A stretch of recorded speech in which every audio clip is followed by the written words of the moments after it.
check out this generator that will give you some amazing sticker art prompts, and then stick around so I can teach you what we can learn from it. You can find it at howtoleverageai.com/Midjourney sticker prompt generator. I'll leave a link in the description. And it's super easy to use. You just input your subject and the generator will provide 10 prompts based around it. Now, I recommend keeping your subject simple. You don't need to write anything too complicated here. Like, I went with a mouse, and then it gives you all of these. And the best part is you can copy the whole thing and then paste it right into Discord. No need to type /imagine every time. Alright, let me give you a tip ahead of time. Do not use any aspect ratio other than the square 1:1. Here's what it looks like with the 16:9. And what Midjourney is going to do is it's going to try and fill out the entire frame. And that's not really what we want when it comes to sticker art. This is the same prompt, and this is much more of what we're looking for. A mouse, sticker, content, warm colors, Disney, contour, vector, white background, detailed. I'm going to show you the other 9 prompts from the generator, but then I'm going to analyze the prompt and show you what we can learn from it.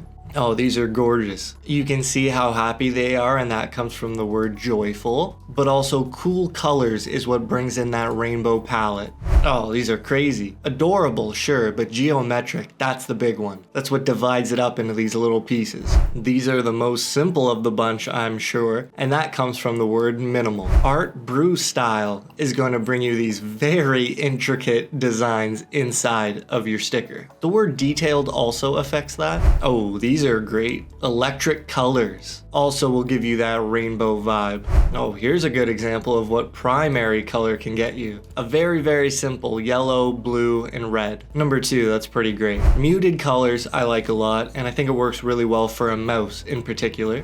Alright, exhilarated certainly puts a pep in their step. Anime, I think, adds to that vibe as well. But here's one thing I want to point out, tertiary color. I don't know how significant that is. The real idea of a tertiary color isn't well represented by Midjourney here. Tertiary is supposed to be a mix of one primary color and one secondary color. I don't think you see that quite. But Midjourney still does something where it's added this blue greenish tint to some of the designs. Although it is clearly evidently there, I'm not sure you can rely on using the word tertiary color to get any consistent layer to your image, if you know what I mean. The same thing goes for secondary color in this design. Maybe you get a green in this leaf from that word, but I wouldn't count on it. Primary color though, that is the one where you will get a red, a yellow, and a blue, most likely. So what can we learn from that prompt, and how can we apply it moving forward? Let's take a look at an example. We have a mouse, sticker, joyful, cool colors, digital art,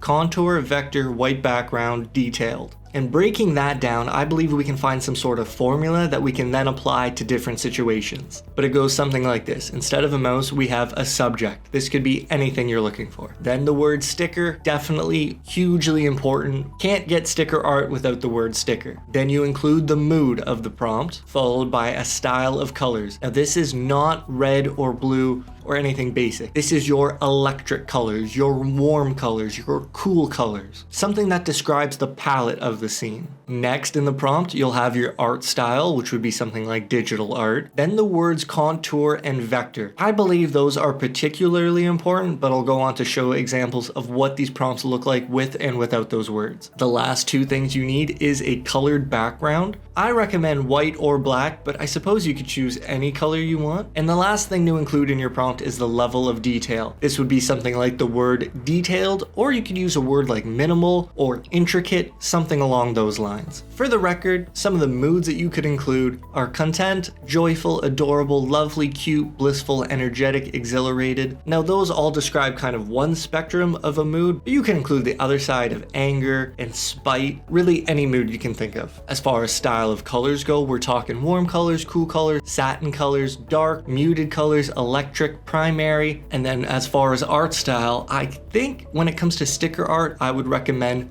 keeping it cute. The other examples from the prompt generator are Disney, digital art, geometric, minimal, Disney Pixar, art brut, art toy, anime. I'll just point out one last time, you can include any art style that you want. Based on that formula, I came up with this. As the subject, I chose a mouse, sticker, then for the mood, I went with triumphant. The style of color, I went with neon, anime as the art style. Then contour, vector, I chose a black background and I included the word detailed. What do you think of the results? I'm quite pleased with these. I love specifying neon as the color in one of these generations. I think it really did a good job, and triumphant certainly brought the pose and the vibe to the picture. But what else can we learn from this? I experimented and I excluded some of the words from the formula. This generation does not include the word detailed. Do you see a difference? I'm not entirely sure. Number 1, I wouldn't say so, but number 2 definitely, and number 3 as well. Not very detailed. Keep that in mind, you don't necessarily have to specify minimal. You could just exclude certain words that would otherwise bring in a level of detail. Now I brought back in detailed, but I excluded the word vector. What does vector bring to the table? I'm not entirely sure. I know that Midjourney cannot create vector images. And for those of you who don't know, a vector image is something that you can create at a small size, and when you blow it up, it retains the level of detail you originally had. These are not traditional vector images. I'm not sure what Midjourney sees as the word vector. However, after experimenting, I don't think it's wrong to include it in your prompt. And if you notice a difference, please let me know. Like in this generation, I have the word vector, but I excluded the word contour. And what does contour refer to? It's basically an outline, especially one representing or bounding the shape or form of something. Now, I think this is quite noticeable. Do you see all the extra details that get added around the outside of the mouse? Like these light shows going on. Without the word contour, the image seems to expand the frame. I'll go back to a previous generation with the word contour.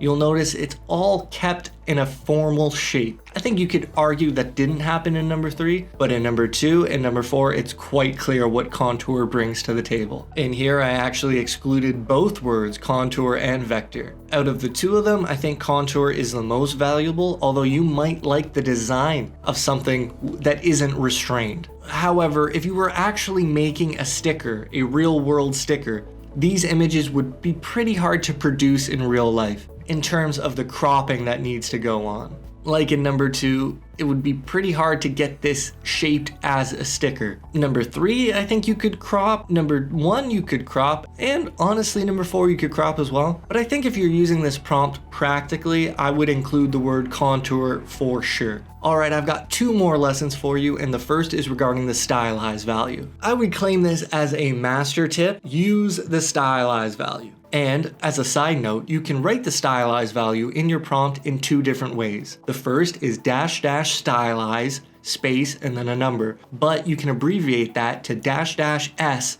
space and then your number between 0 and 1,000. Like here is my prompt with the stylized value of 100. And I guess I should point out that what the stylized value actually does is the higher the number, the more creative Midjourney can get. While the lower the number, the more literal Midjourney is going to take your prompt. So if you know exactly what you want, I would specify a lower stylized value.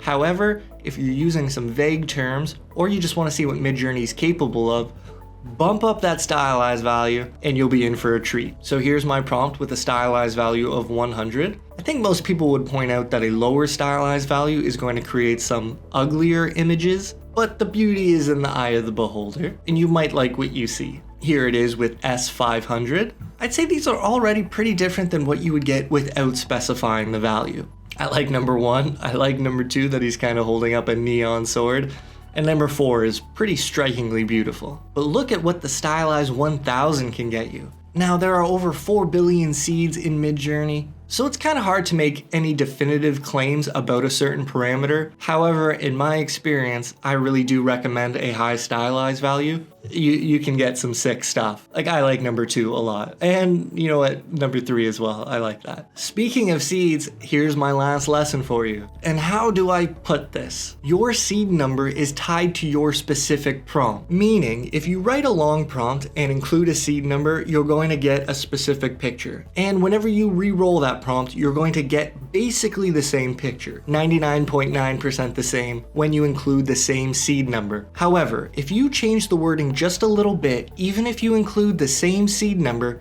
you're going to get a different set of pictures. Your seed number is tied to your prompt. Let me show you visually. Here's my prompt, and I specified seed number 1199, and it produced these images. Here's the same prompt, same seed number, except I excluded the word robot and included --S100. These are completely different pictures. So seed number 119 for that other prompt made those pictures, and seed number 119 for this prompt made a new set of pictures. I don't want to overwhelm you, but when someone tells you they have a magic seed number, I hate to say I don't think it's true. I don't think it matters. I don't think you can make any definitive claims, because just changing the prompt a little bit or just adding something will give you a whole nother 4 billion generations. And then here's another mini lesson for you. Here was S100, but here was S500.